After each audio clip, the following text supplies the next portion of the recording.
increasing number of earthquakes under Hawaii's Kilauea volcano preceded the appearance of fissures spewing molten lava in the lower Puna region of the Big Island on May 3.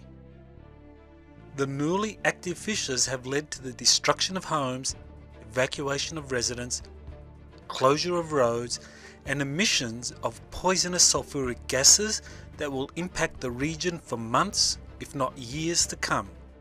Examination of the fracking practices at Puna Geothermal Power Station directly raises the strong possibility that the fracking was a direct factor in unleashing what is currently occurring. The Puna geothermal venture is owned by Ormat Industries, which is an Israeli-based company. The company is financially connected to the Rothschild family. A partial collapse of Kilauea volcano could trigger a massive tsunami that would not only engulf the Hawaiian Islands, but also devastate the US Pacific coast, as well as the coastal regions of other Pacific Rim nations. The hidden purpose of the Puna geothermal plant was to trigger earthquakes and seismic activity around Kilauea volcano that would lead to a collapse of the Helena slump. This would create a Pacific-wide disaster that would cripple the US economically and militarily for years to come, thereby helping the Rothschild family maintain its shadowy global control system.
Acabo de regresar de 6 meses en alta mar y encontré tanto plástico que me sorprendió. Encontré más plástico que vida. El parche de basura en el Pacífico Norte, que descubrí en 1997, es el tamaño de Europa. En 2014 encontré 19 millones de pedazos por kilómetro cuadrado en el norte del Pacífico y estos parches de basura existen en todos los océanos. Conocemos 5 giros que son acumuladores de plástico. Es increíble la cantidad que existe. Es una barbaridad. O sea, realmente estamos comiendo plásticos sin darnos cuenta. Yo creo que no muy lejos en el futuro los doctores, cuando se va a dar sangre, van a tener un instrumento que va a darte tu cantidad de plástico en tu cuerpo. La gente no entiende que el plástico no biodegrada, no desaparece. Según la ONU, en 2050 habrá en los océanos más plástico que peces. ¿Cree que esto es posible?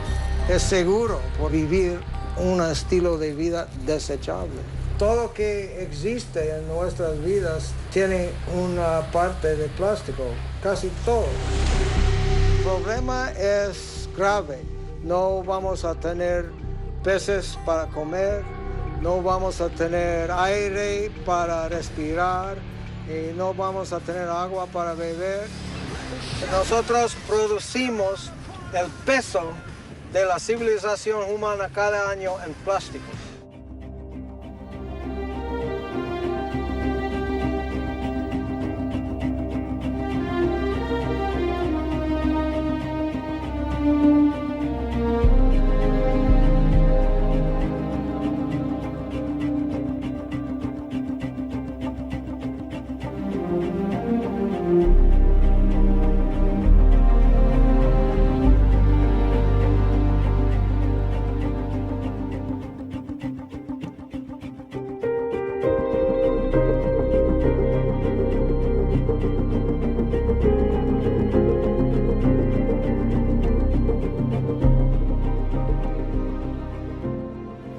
Wir sind dabei, unseren Planeten zu plastifizieren. Es ist schwer, einen Ort zu finden, an dem es kein Plastik gibt. Das ist eine globale Krise, die wir ansprechen müssen. Es kann nicht sein, dass 2 Milliarden Menschen keine vernünftige Abfallentsorgung haben, ohne die wir das Problem der Meeresverschmutzung in naher Zukunft nicht in den Griff kriegen werden. Wir bräuchten eigentlich eine Gesamtstrategie und die fehlt halt komplett und das ist eigentlich das Erschreckende daran. Insgesamt sollen bis heute etwa 8,3 Milliarden Tonnen Plastik produziert worden sein. Besonders alarmierend, mehr als die Hälfte davon ist in den letzten Jahren hergestellt worden. Schon Mitte der 70er Jahre hatte die amerikanische National Academy of Sciences auf die Meeresverschmutzung durch Plastikmüll aufmerksam gemacht. Eine Verringerung sei dringend geboten, hieß es in ihrem Bericht. Aber von Anfang an hat sich keiner darüber Gedanken gemacht, was machen wir damit eigentlich, wenn es mal als Abfall anfällt. Wir haben etwas Magisches erschaffen, aber inzwischen konsumieren wir exzessiv. Und diesen Konsum machen wir uns nicht klar. Wir konsumieren, ohne über die Folgen nachzudenken, über den Abdruck, den wir hinterlassen werden. Die Plastikvermüllung ist ein politisches Problem. Der Markt ist gescheitert. Schließlich ist er nicht mehr in der Lage, den grundlegenden Systemfehler zu korrigieren, der dazu geführt hat, dass Mikroplastik in allen Umweltbereichen anfällt, sogar in unseren Körpern. Die Abfallindustrie ist definitiv eine der größten Industrien der Welt. Wir neigen dazu, das nicht so einzuschätzen. Aber in der Realität hat der Export von Müll einen sehr hohen Stellenwert. Von 1950 bis 2015 sind weltweit rund 6,3 Milliarden Tonnen Plastikmüll angefallen. Davon werden etwa 9% wiederverwertet, 12% verbrannt und 79% des weltweit angefallenen Mülls finden sich auf Deponien oder sind einfach so in die Umwelt gelangt. Mehr als die Hälfte des weltweit exportierten Plastikmülls ging bislang nach China, 56%. 87% der Plastikmüllexporte der EU gehen nach China. Und aus dem Schrott der Welt machte Peking ein Geschäft. Der Preis: verseuchte Flüsse, Versmogte Städte, kranke Menschen. China, Europas Müllhalde. Oder aus den Augen, aus dem Sinn. Es ist ein schmutziges Geschäft, aber ein einträgliches. Offiziell darf kein Müll exportiert werden. Aber wenn man Müll umdeklariert zum Ausgangsstoff, dann ist es ein Wirtschaftsgut und dann darf er. Doch China will nicht mehr. Ab 2018 hat die chinesische Führung die Einfuhr von Plastikmüll stark eingeschränkt. Plastik ist überall. In Bier, Honig und Wasser wurden Fasern von Mikroplastik nachgewiesen. Das Plastik gelangt auch über die Luft in unsere Lebensmittel. Es ist schockierend zu realisieren, dass wir keine Kontrolle mehr über dieses Material haben. Plastik ist dabei, jeden Winkel unseres Planeten zu erobern. Es hat sogar schon unsere Nahrungskette erreicht. An jedem Ort, den wir Menschen betreten, hinterlassen wir Plastik.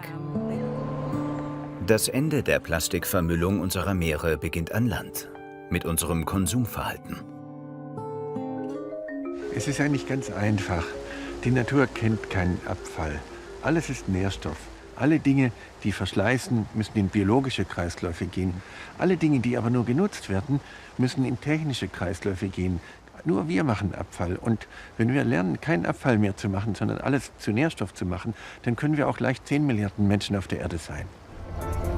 Jeder muss Verantwortung übernehmen, damit unsere Erde nicht weiter plastifiziert wird.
Estos eran los aplausos del gobierno hace solo una semana atrás. En el Congreso celebraban la aprobación de los presupuestos generales del Estado con mayoría absoluta. Marcaba un punto de inflexión en la legislatura de Mariano Rajoy. Estabilidad política. Sin embargo, 24 horas después, la sentencia de la Audiencia Nacional sobre el caso Gürtel abrió una grieta que solo con el paso de los días se convertiría en un precipicio político para Rajoy. El tribunal condenaba al partido del gobierno por corrupción. Solo un día después, el líder socialista, Pedro Sánchez, anunciaba una moción de censura contra Rajoy para sacarle de la Moncloa. El presidente Rajoy sacaba pecho en la sesión de control del miércoles sobre el respaldo ciudadano que ha recibido en los últimos años, a pesar de los numerosos casos de corrupción. 2011 las gané, 2015 las gané y 2016 las gané. En cuestión de días, Mariano Rajoy pasa de la estabilidad a su mayor crisis política. El primer objetivo era echar a Mariano Rajoy de la Moncloa y Pedro Sánchez lo ha conseguido, pero ahora la pregunta es cómo van a gobernar los socialistas, qué tipo de pacto han tenido con los independentistas catalanes y con los nacionalistas vascos.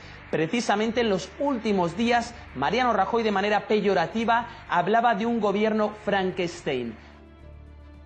Cuidado que si no me votáis a los del gobierno Frankenstein tengo que pactar con Ciudadanos y adelantar las elecciones. Y a Ciudadanos le está diciendo, cuidado que como me sigas exigiendo el adelanto de elecciones, entonces en ese caso me voy con el gobierno Frankenstein. Y antes de la votación de la moción de censura, el portavoz del Partido Popular, Rafael Hernando, decía a Pedro Sánchez que iba a entrar por la puerta de atrás en la Moncloa y le recordaba que iba a gobernar con aquellos que el mismo Pedro Sánchez había llamado golpistas.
Secretary of State Mike Pompeo declared that the U.S. is imposing, quote, the strongest sanctions in history. We will apply unprecedented financial pressure on the Iranian regime. This sting of sanctions will be painful if the regime does not change its course. These will indeed end up being the strongest sanctions in history when we are complete. These concerted attempts to isolate and strangle Iran are quite clearly part of a larger goal: regime change in Tehran. Although members of the Trump administration have denied that this is on the agenda, the president's personal attorney, Rudy Giuliani, let the cat out of the bag. Just a few days before Trump announced his decision to sabotage the nuclear deal, Giuliani openly boasted that the U.S. president wants regime change. We've got a president who's tough and a president that is as committed to regime change as we are. Giuliani made these remarks at a May 5th gathering of the MEK, a cultish Iranian opposition group that is dedicated to overthrowing the government in Tehran. Giuliani even bragged that Trump's reimposition of suffocating U.S. sanctions on Iran could destabilize the economy and foment more protests. With that gun and sanctions back, we have a real chance of escalating these protests. Trump's lawyer made it clear what he thought about this international agreement, pretending to spit on it as he called for regime change in Iran. What do you think is going to happen to that agreement? That nuclear agreement?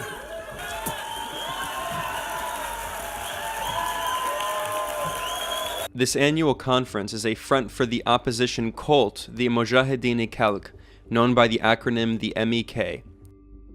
The MEK is a bizarre cult of personality built around the married couple Masoud and Mariam Rajavi.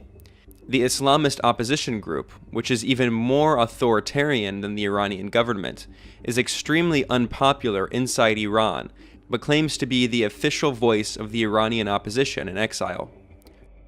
Giuliani referred to Mariam Rajavi as his hero and insisted that the MEK cult should be installed to replace Iran's government. Madam Rajavi is going to lead the movement for reform. We're all going to be in Tehran pretty soon. The MEK has an extremely suspect history and is closely linked to Western governments. The group supported Saddam Hussein in his brutal war against Iran in the 1980s, in which the US helped the Iraqi dictator use chemical weapons against Iranian and Kurdish civilians. The US president's sabotage of the internationally agreed upon Iran nuclear deal, and his personal lawyer's reaffirmed commitment to regime change, show how Donald Trump is hurtling down the path toward yet another catastrophic war.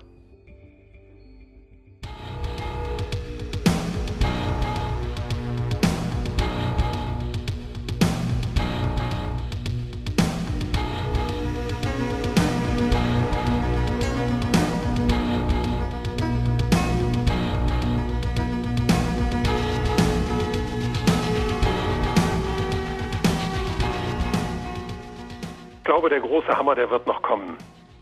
In meinen Augen bereiten die USA ganz systematisch einen Krieg gegen den Iran vor. Und der Hintergrund der ganzen Sache ist der, dass die Investoren in den USA in den letzten Jahren ungeheuer viel Geld in das Fracking investiert haben. Und dass dieses Fracking bisher nicht profitabel gewesen ist. In dem Moment, wo der Iran-Krieg losgeht, wird der Ölpreis explodieren und dann wird das Fracking für die USA sehr profitabel werden. Die USA sind in einer wirklich sehr, sehr schwierigen Situation und die Finanzindustrie in den USA, die braucht unbedingt Erfolge, weil die Verschuldung des Landes ist enorm. Da müssen enorme Profite gemacht werden und diese Profite liegen auf der Hand, wenn man einen Krieg führt. Das würde die Rüstungsindustrie ankurbeln, das würde die Erdöl- und die Erdgasindustrie auch ankurbeln. Meine Vermutung ist, dass es irgendwann im Sommer oder im Herbst zum Krieg gegen den Iran kommen wird. Und dass sie dann versuchen werden, Russland den Energiemarkt Europa abzunehmen. Das Problem wiederum der EU ist ja, dass die EU selber auch kaum noch Bestand hat. Die EU ist ja dabei, richtig auseinanderzufallen. Also da brauchen wir bloß die Ereignisse in Katalonien ansehen, die neue Regierung in Italien, die Finanzschwierigkeiten des italienischen Bankensektors. Da ist ja also so gut wie nichts mehr zu retten bei der EU. Also ich vermute, dass wir auch ein Auseinanderfallen der EU sehen werden. Die Verhältnisse im Moment sind sehr, sehr, sehr heiß und es ist eine ganz gefährliche Situation, die von den meisten Leuten wirklich unterschätzt wird.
Actually, the United States is losing its cards. The main card was al-Nusra, that was called moderate. But when the scandal started leaking that they are not moderate, they are Al-Qaeda,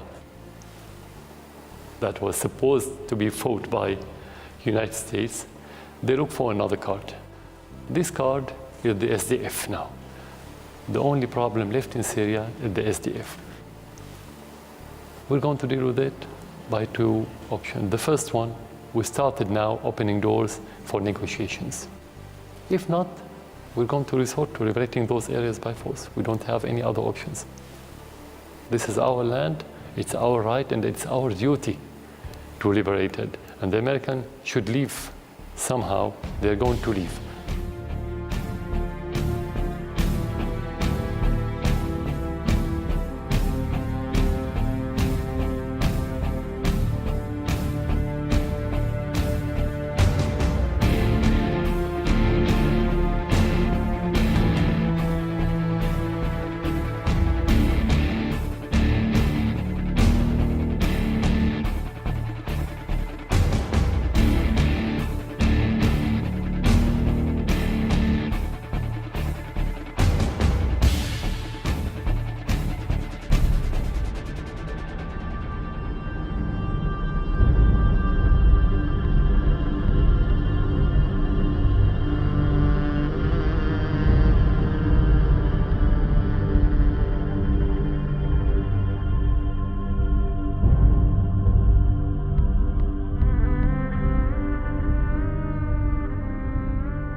Perhaps the U.S. sees the status quo of seeing North Korea as the ultimate threat as being something beneficial.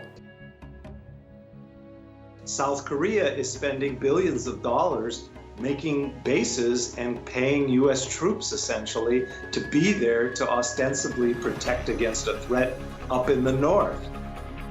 Now, that being the case, if there were to be peace in Korea, there's going to be questionings, well, do we need our troops there? And so I think in that sense, there are forces that don't want a resolution, that benefit off the instability and allow us to maintain these troops and dozens of bases and posts in this small country in a region that we think strategically is important. Enemies of a government are friends of its military-industrial complex. And having a nemesis like North Korea is a great excuse to pump up that military budget. If there is a peace on the Korean Peninsula, why do we need 30,000 troops there? They're not there really to protect South Korea from North Korea. They're there to contain China. I'm not even sure it's the military guys so much. I think it's more of the, you call it the deep state, the neocons, whatever you want. But they don't like the idea that we're not going to be in the Korea business.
Los documentos obtenidos muestran que entre 2015 y 2016, 14 militares estadounidenses de una base militar de alta seguridad compraron, distribuyeron y usaron LSD y otras drogas como cocaína y éxtasis que alteran la mente.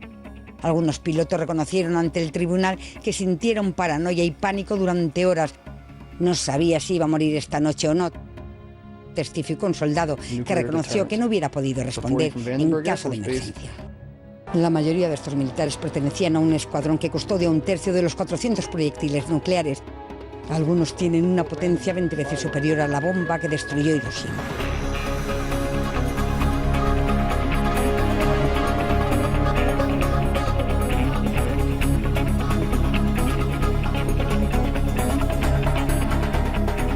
I'm here today following a very busy few weeks in American foreign policy. You continue to sign off on the genocide of a native people. You are an accomplice to terrorists and colonizers. Woo!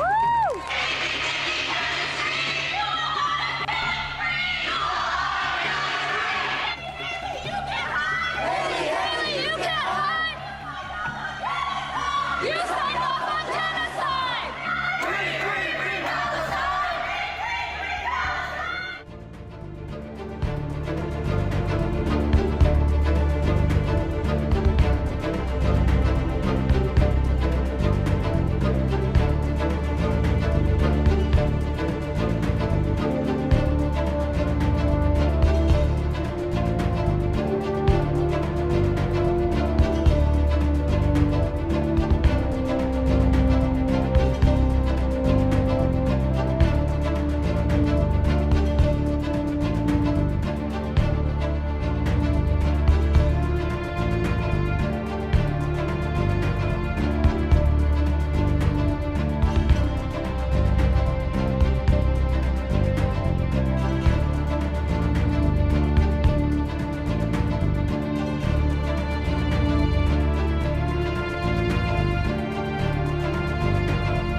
When you're talking about chronic use of any psychiatric drug, you are heading down a road of problematic side effects and addiction. People do not understand that when they give you these drugs and prescribe them to you, they'll tell you you're going to be on these drugs for the rest of your life. And the reason they tell you that is because nobody knows how to get you off of them safely and comfortably. Because when you try to get off of them, most everyone has symptoms that mimic the exact same symptoms they were given the drugs for, but they're more severe. So what you're told is, for example, if you have an adverse reaction to antidepressants and you become manic psychotic, well, you know, what we thought that you had was a depressive disorder, but now we realize that this is part of a bipolar depressive spectrum because you've had this event, and therefore we're going to add another drug to your regimen, and you're going to be on these drugs for the rest of your life. And people accept that, and they walk away feeling that they're defective, that there's something wrong with them. And the fact of the matter is, many times, it's their poor dietary habits, it's their lifestyles, it's their psychological issues from childhood or from their marriage, or it's a number of other things, and they haven't even investigated what the real root cause of the problem is. And so what they do is start masking the symptoms with drugs, and then you get more symptoms, more drugs, and pretty soon you are what they tell you you were. They create the disease to treat. And it's not just in the psychiatric field, but it's the easiest place to do it because there are no tests required to diagnose a person with a psychiatric illness. There's no blood test, there's no urine test, there's no PET scan. You may have a little questionnaire that you can fill out that is very subjective, but they don't have any disease evidence. And that's what makes it so lucrative, because you're a potential customer, I'm a potential customer. Anyone that has a death in the family, has a divorce, has a bad day, has a bad job, whatever, they are a candidate for drugs. I want you to have this warning, and I want you to share it with every single person that you possibly can that you know that either is on antidepressants or has a child on these drugs. And that is that you cannot cold turkey off of these drugs. It may cost you your life. It is imperative that you titrate the dosage slowly, which means you reduce the dose slowly, just so that they can have more time, that the brain can recuperate, that the body can detoxify, and so that they don't have the severity of withdrawal symptoms that they would if they were to cold turkey off the drugs. And of course, I always advise people to get medical supervision. It may not be easy to get a psychiatrist to agree to take people off of their drugs. Because first and foremost, psychiatrists, they have a medicalized model, so there's a huge push to keep them prescribing drugs, because if the drugs are proven to be ineffective, what are all the psychiatrists going to do? If you can't find a psychiatrist that'll help you get off the drugs, then go to an alternative MD or an integrative care MD. That's usually somebody who can prescribe medication but also knows about alternatives, that they can make other recommendations besides drugs.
Started a new job, and I was feeling some anxiety, a little depressed.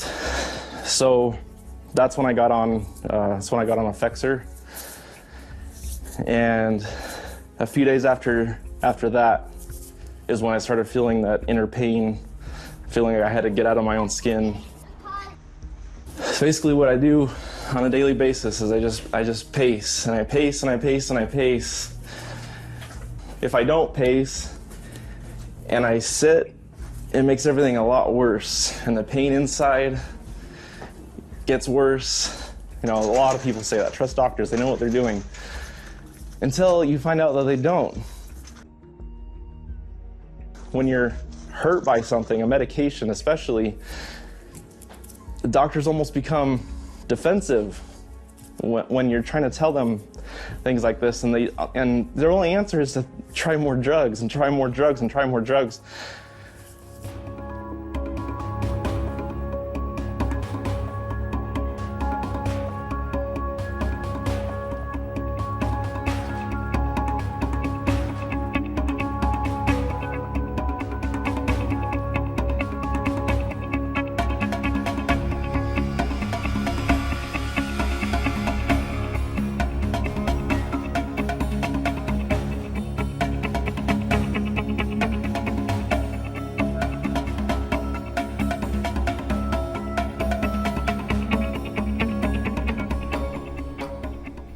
It just got worse, and it did not occur to me at all that the medication had anything to do with it. This is what 5 years on antidepressants has done to a little boy, 10-year-old Seth.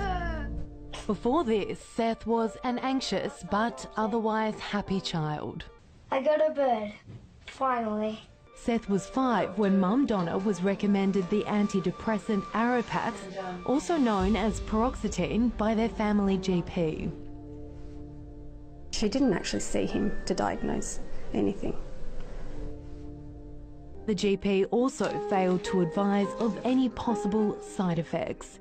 At first, the drug appeared to help with Seth's anxiety, but after a week, he turned aggressive, angry, and violent. Believing the medication wasn't strong enough, Seth's paediatrician increased his dose. How bad did it get? The saying of the day became, "Why did you have me? I don't want to be here anymore." Seth has been in and out of hospital. I trusted the doctors. The doctors trusted the pharmaceutical companies. Is it safe for kids to be prescribed antidepressants? Absolutely not. To be approved, the drug has to beat a sugar pill in 2 clinical trials, and they can do 1,000. It's known as legal fraud. The worst and most dangerous side effect is called akathisia, which is a can't-sit-down restlessness associated with thoughts of violence, which turned in on oneself become suicide, or turned out become homicide, even mass homicide. Akathisia is commonly mistaken for psychosis, but there is a big difference. These are substance and medication-induced disorders, which are toxic states. They're toxic states like being drunk is a toxic state. Seth is being weaned off Arapax under professional supervision. I'm so glad that we know now.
Our society has become very confused about psychiatric drugs.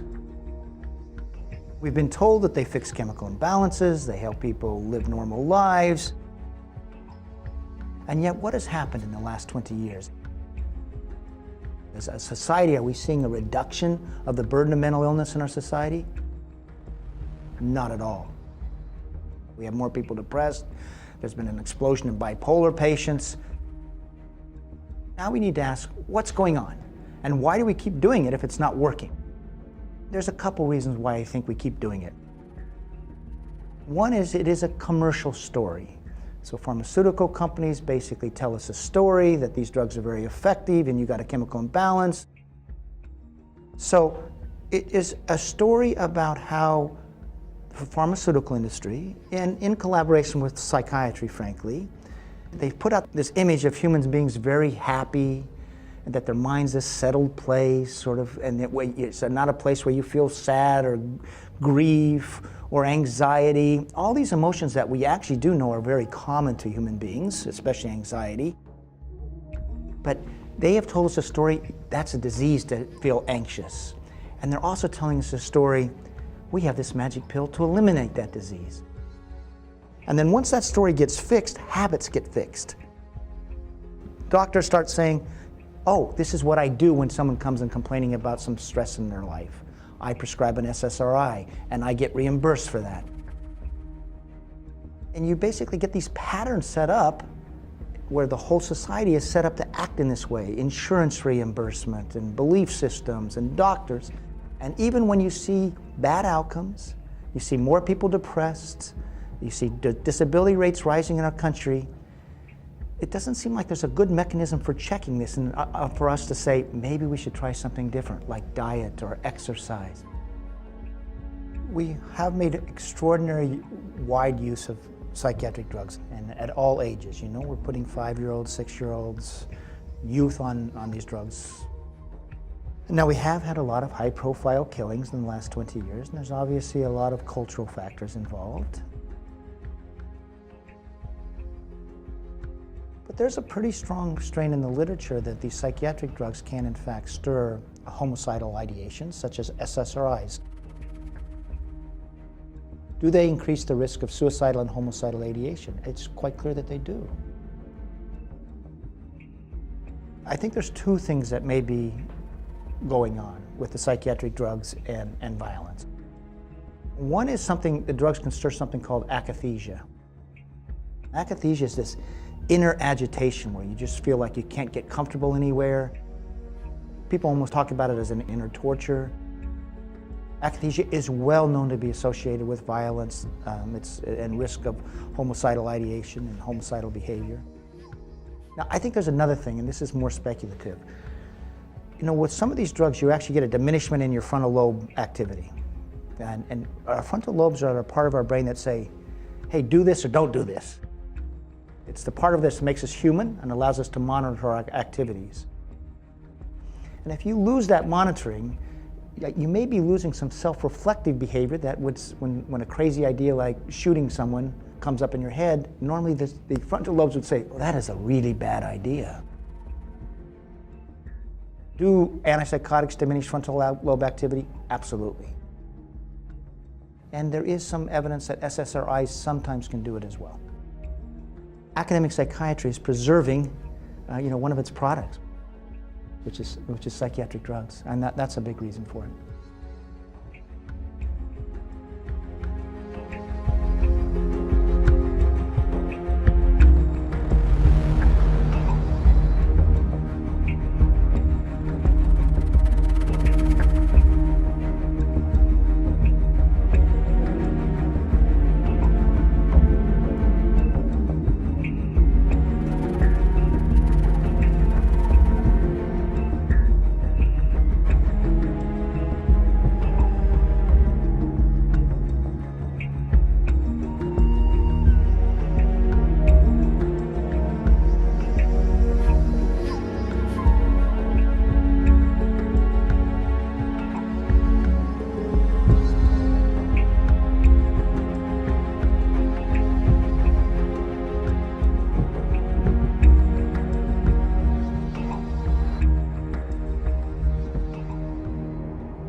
turista grababa imágenes en la playa en Hawái cuando, sin darse cuenta, un objeto, una esfera, pasa frente a la cámara a gran velocidad.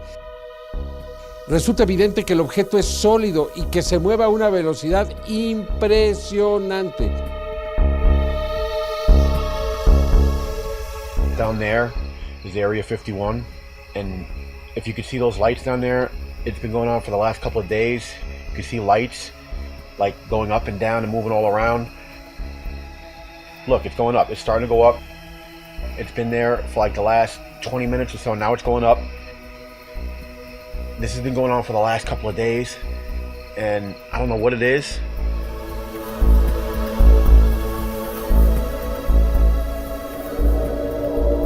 Por medio de los equipos de seguridad ha sido posible detectar objetos que cruzan a una gran velocidad y que difícilmente podríamos ver con nuestros ojos. Estos se presentan bajo el espectro infrarrojo en muchas ocasiones y son prácticamente imperceptibles.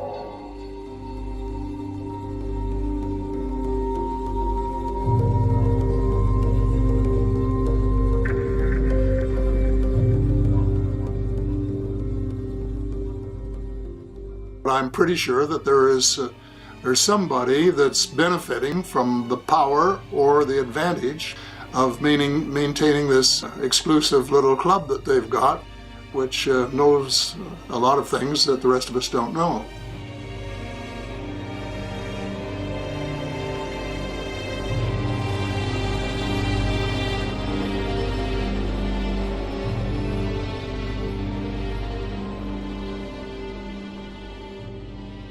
Yeah, it was about 15 years ago that they really in earnest started bringing in researchers from universities across the world into these deep ice caverns to begin giving them access a little bit at a time of this under ice world. Eventually, they gave a lot of these university researchers access to a civilization that was destroyed, that's under the ice, that has been cleaned up and manicured to remove anything that disturbs the historical narrative too much. The interesting part is that the military-industrial complex wants this information to leak out a little bit at a time. There's a lot of very disturbing stuff that goes on in those, and they want that to be kept very quiet. But they do want us to focus on things that they're giving us little drip disclosures.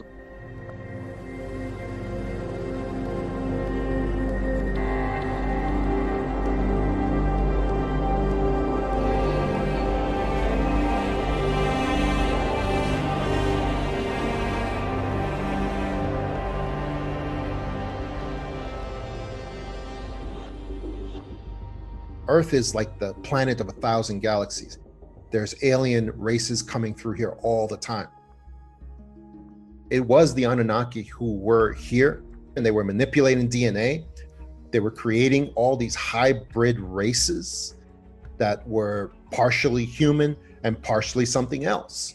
You're talking about even before the recorded history of man.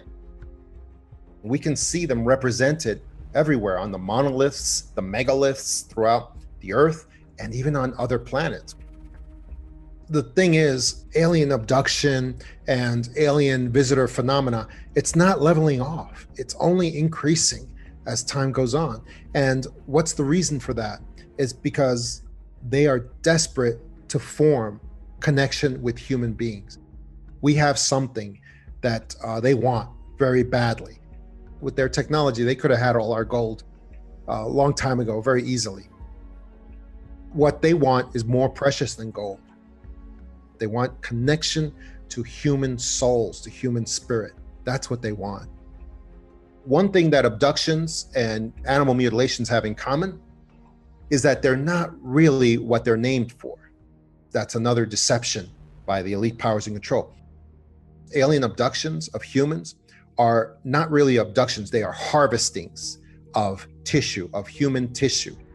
That's their real purpose. That's their real agenda of what's going on with these abductions. It's going to be used towards what the Anunnaki were doing in the past, to create these hybrid creatures that are going to help them with their ultimate agenda.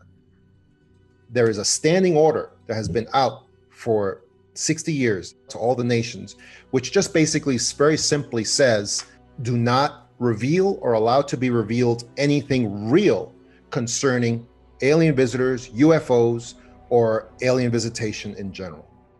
That's why you see whenever anything happens that's actually in the paranormal with UFOs or alien visitors that's actually real, you see this mad scramble. They don't have to wait for orders. The cover-up becomes immediate. So this order has been going on. It goes beyond any president, any prime minister, and it's in effect all the time. The flat earth has been pushed in the last couple of years really hard all over the internet. And I can tell you the reason for that. That's a disinfo operation that has been pushed for one reason, because they want to discredit hollow earth by talking about flat earth, because they knew this Antarctica stuff was going to come out and it was going to lead directly into hollow earth as being a real thing. And they wanted to try to push forward this flat earth thing in people's minds, and they'll just dismiss the whole thing. Everything keeps on coming back that they found a civilization under the ice. But the reason why in 2 years we've gone from 5 countries being there to 32 with military, scientific personnel, and the reason for that is because there is alien tech that is there. And the nations want their share of that alien tech. And so now they're all jockeying for position to see who gets what portion. It's an extraordinary level of men, materials, of people that's going in there like never before. And they're building a huge infrastructure. All the major companies are there, McDonnell Douglas, all of them, they're all there. So they need a cover story. And I think the cover story is going to be, they found a Nazi base with advanced technology under the ice. But if it is there, that's like 1/1000th of what they found. But it's going to be used as the overall cover story to prevent people from looking any further. So that's still in effect. But something's going to be released in Antarctica. Some of it's going to depend on Putin and Trump and how they decide to deal with it as well. We're in an Orwellian society now, where 100% of corporate news is completely false. It's all deceit, it's all manipulation. And that's why we need a revolution against the elite powers in control and their systems and their stranglehold. People just need to learn how to distinguish, how to investigate for themselves, and how to see what's real and what's not.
is research to suggest that people who have developed emotional intelligence in adolescence or early adulthood not only succeed in their professions, they live long and stable loving relationships, in addition to having low levels of depression and anxiety.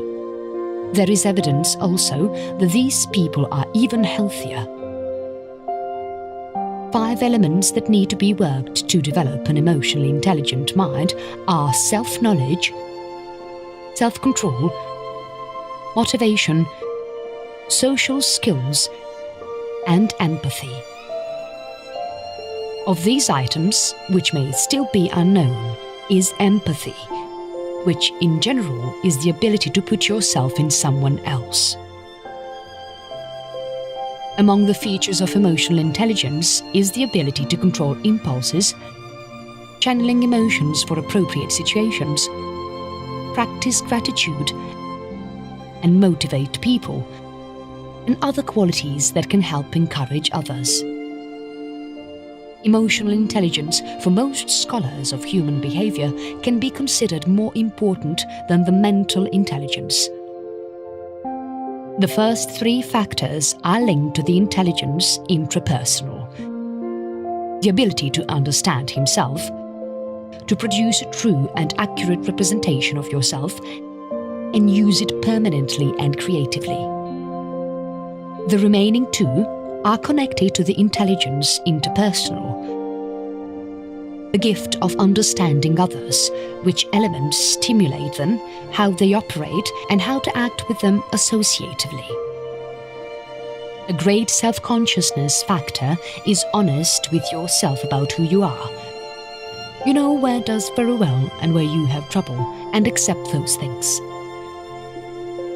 An emotionally intelligent person learns to identify their areas of strength and weakness and analyzes how to work more effectively within that framework. This awareness creates confidence.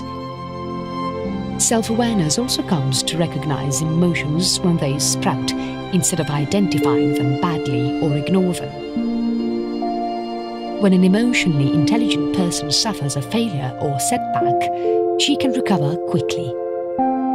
It is partly because of the ability to experiment with attention negative emotions without letting them get out of control, which offers a higher degree of resistance.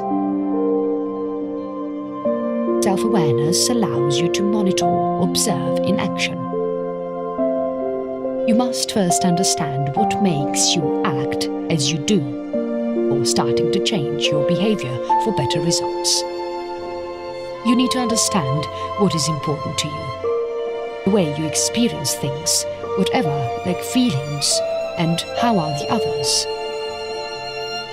The I is not genetic, are learned skills and improved in the course of our lives. That way, we can say that we have 2 minds, therefore 2 different kinds of intelligence, rational and emotional. Our performance in life is determined not only by IQ, but mainly for IE. Fact cannot give best of themselves without the IE, since they are full partners in mental life. It drops the myth that we should override reason to emotion, that is, we must seek a balance between both. The way we interact with our emotions and regulate has an impact on almost every aspect of our lives.